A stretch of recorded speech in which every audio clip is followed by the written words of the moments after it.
सबसे पहले आपको गूगल पर सर्च करना है ईपीएफओ। इसके बाद ये सबसे पहली वाली वेबसाइट पर क्लिक करना है। यहाँ पर आपको ये सर्विसेज पर क्लिक करना है। इसके बाद ये फॉर एम्प्लॉइज पर क्लिक करना है। यहाँ पर आपको ये मेंबर ऑनलाइन सर्विसेज पर क्लिक करना है। इसके बाद ये पॉपअप को क्लोज कर देना है। इस पेज का लिंक मैंने डिस्क्रिप्शन में भी दे दिया है, आप उस पर क्लिक करके डायरेक्ट इस पेज पर आ जाओगे। यहाँ पर आपको अपना यूएएन नंबर टाइप करना है। यहाँ पर आपको अपना पासवर्ड टाइप करना है। इसके बाद ये साइन इन पर क्लिक करना है। यहाँ पर आपके आधार कार्ड में रजिस्टर्ड मोबाइल नंबर पर एक ओटीपी सेंड किया जाएगा, उस ओटीपी को यहाँ पर टाइप कर देना है। इसके बाद ये सबमिट पर क्लिक कर देना है। यहाँ पर इस पॉपअप को क्लोज कर देना है। इसके बाद ये ऑनलाइन सर्विसेज पर क्लिक करना है।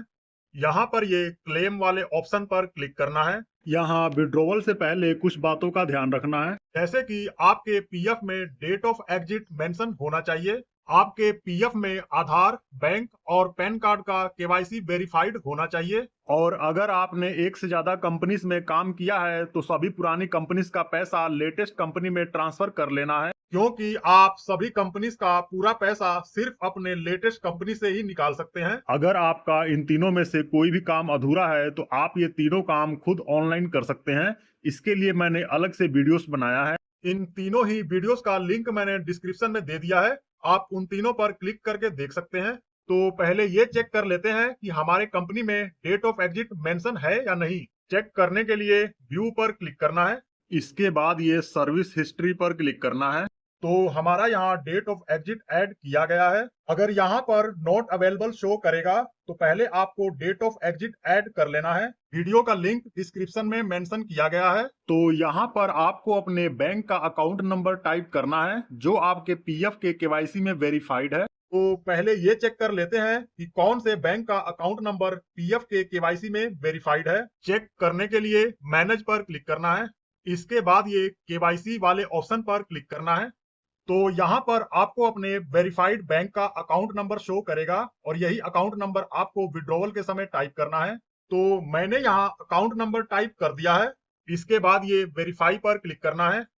यहाँ पर ये यस पर क्लिक करना है। इसके बाद ये प्रोसीड फॉर ऑनलाइन क्लेम पर क्लिक करना है। इसके बाद ये सिलेक्ट क्लेम ऑप्शन पर क्लिक करना है। यहाँ पर आपको फॉर्म 19 वाले ऑप्शन पर क्लिक करना है। इसके बाद यहाँ पर लिखा है अपलोड फॉर्म 15G। यहाँ पर फॉर्म 15G तभी आपको अपलोड करना है अगर आपका सर्विस 5 साल से कम है और आपका employee share plus employer share 50,000 से ज्यादा है। तो पहले ये चेक कर लेते हैं कि employee share plus employer share 50,000 से ज्यादा है या 50,000 से कम है। तो चेक करने के लिए व्यू पर क्लिक करना है। इसके बाद ये पासबुक पर क्लिक करना है। यहाँ यूएन नंबर टाइप करना है। यहाँ पर अपना पासवर्ड टाइप करना है और यहाँ पर कैप्चा फिल कर देना है। इसके बाद साइन इन पर क्लिक करना है। यहाँ पर आपको अपनी सारी कंपनीज का बैलेंस अमाउंट शो करेगा। अगर आपने सभी पुरानी कंपनीज का पैसा लेटेस्ट कंपनी में ट्रांसफर किया होगा तो यहाँ सभी पुरानी कंपनीज में जीरो शो करेगा। यहाँ पर आपको एक सबसे इंपॉर्टेंट बात का ध्यान रखना है कि अगर आप लेटेस्ट कंपनी में सभी पुरानी कंपनीज का पैसा ट्रांसफर नहीं करोगे तो सिर्फ लेटेस्ट कंपनी का ही पैसा विड्रॉ होगा और विड्रॉवल के बाद अगर आप इस कंपनी में पैसा ट्रांसफर करोगे तो आप फिर से इस कंपनी से ऑनलाइन पैसा विड्रॉ नहीं कर पाओगे। इसके लिए आपको पीएफ ऑफिस का चक्कर लगाना पड़ेगा क्योंकि वह ऑफलाइन प्रोसीजर होता है। तो पहले आपको लेटेस्ट कंपनी में सभी पुरानी कंपनीज का पैसा ट्रांसफर कर लेना है, उसके बाद ही विड्रॉवल के लिए अप्लाई करना है। यहाँ जो लेटेस्ट कंपनी में अमाउंट दिख रहा है, अगर यह 50,000 से ज्यादा है तो आपको फॉर्म 15G अपलोड करना पड़ेगा क्योंकि यह amount employee share plus employer share add करके शो करता है। यहाँ अगर आपके केस में फॉर्म 15G एप्लीकेबल है तो आपको फॉर्म 15G अपलोड करना पड़ेगा, नहीं तो आपका 10% टैक्स कट सकता है या विड्रॉवल भी रिजेक्ट हो सकता है। तो मेरा यहाँ विड्रॉवल अमाउंट 50,000 से ज्यादा है और सर्विस भी 5 साल से कम है, तो मुझे यहाँ फॉर्म 15G अपलोड करना पड़ेगा। तो फॉर्म 15G कैसे डाउनलोड करना है और कैसे फिल करना है, इसके लिए मैंने एक छोटी सी वीडियो बनाया है जिसका लिंक मैंने डिस्क्रिप्शन में दे दिया है, आप उस पर क्लिक करके देख सकते हैं। तो फॉर्म 15G अपलोड करने के लिए चूज फाइल पर क्लिक करना है। इसके बाद फॉर्म 15G सिलेक्ट कर लेना है। यहाँ पर एक बात का ध्यान रखना है कि आप सिर्फ पीडीएफ में ही फॉर्म 15G अपलोड कर सकते हैं और उसका साइज 1 MB से कम होना चाहिए। यहाँ पर आपको अपने आधार कार्ड का एड्रेस टाइप कर देना है। इसके बाद ये कंसेंट पर टिक कर देना है। इसके बाद ये गेट आधार ओटीपी पर क्लिक करना है। इसके बाद आपके आधार कार्ड में रजिस्टर मोबाइल नंबर पर एक ओटीपी सेंड किया जाएगा, उसको यहाँ पर टाइप कर देना है और ये validate OTP and submit claim form पर क्लिक कर देना है। तो हमारा यहाँ पीएफ विड्रॉवल का फॉर्म सबमिट हो चुका है। पेंशन का पैसा विड्रॉ करने के लिए फिर से ऑनलाइन सर्विसेज पर क्लिक करना है। इसके बाद क्लेम पर क्लिक करना है। यहाँ पर अपना बैंक अकाउंट टाइप करना है।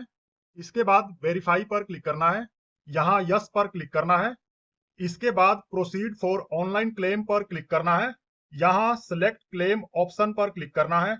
इसके बाद ये online pension withdrawal form 10C पर क्लिक करना है। यहाँ पर आपको अपने आधार कार्ड का एड्रेस टाइप कर देना है। इसके बाद ये कंसेंट पर टिक कर देना है। इसके बाद ये गेट आधार ओटीपी पर क्लिक करना है। यहाँ पर आपके आधार कार्ड में रजिस्टर मोबाइल नंबर पर एक ओटीपी सेंड किया जाएगा, उसको यहाँ पर टाइप कर देना है और ये validate OTP and submit claim form पर क्लिक कर देना है। तो हमारा यहाँ पेंशन विड्रॉवल का फॉर्म सबमिट हो चुका है।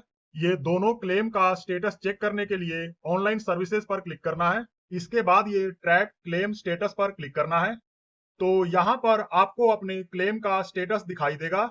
यहाँ आमतौर पर दोनों क्लेम का पैसा 2 से 10 दिन के अंदर ही आपके बैंक अकाउंट में ट्रांसफर कर दिया जाता है। यहाँ पेंशन से रिलेटेड कुछ बातों का ध्यान रखना है, जैसे कि अगर आप पुरानी कंपनी से लेटेस्ट कंपनी में पैसा ट्रांसफर करोगे तो पैसा ट्रांसफर होने के बाद भी पुरानी कंपनी का पेंशन का पैसा पुरानी कंपनी में ही शो करेगा। लेकिन वो पैसा ट्रांसफर हो गया होता है और जब आप पेंशन का पैसा विड्रॉ करोगे तो सभी कंपनी का पेंशन का पैसा ऐड होके विड्रॉ हो जाएगा। और पेंशन का पैसा विड्रॉवल के बाद भी कंपनी में ही शो करता है, बट वो भी विड्रॉ हो गया होता है।